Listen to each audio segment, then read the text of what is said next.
ang tanan sa pagpanguhol para sa itong opening prayer.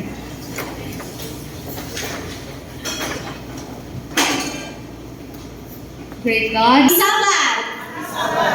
So I would like to welcome everybody in our worship here in Upper Room Fellowship Center. So I would like to request everyone to extend your arms, your hands, and shake them to your seatmates and sa inyong likod o sa inyong tubagan and greet them a happy Sabbath.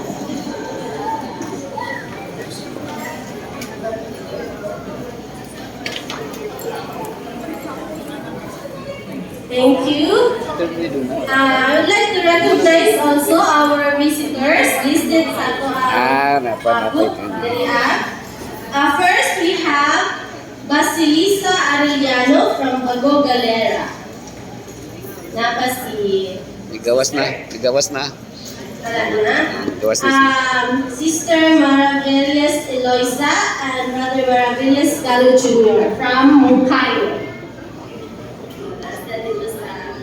Good. Welcome to Upper Fellowship Center. And we have also Pontimayor J. Hyacinth and Pontimayor General Don from Moncayo. So welcome to our church, Upper Room Fellowship Center. And to all na itong bisita na wala na lista, you are still welcome. Welcome sa ato ang pagsimba din sa ato church. So I'll be reading to you the parts and the participants of our Sabbath School program this morning. The song service, as well as the opening song, has been led to us by our praise team. Then, followed by the opening prayer by Sister Fritz Z. Camino. Then, the lesson summary by Pastor Handel Cabrera. Then, the closing song by our praise team, and the closing prayer by Pastor Handel Cabrera.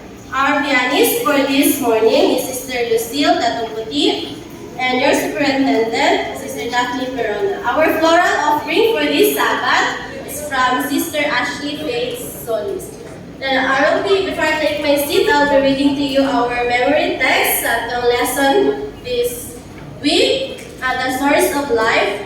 Memory text found in John 14:6. It says, I am the way, the truth, and the life. No one comes to the Father except through me. May you feel the presence of the Lord as we continue to worship Him this Holy Sabbath. Happy Sabbath, Master.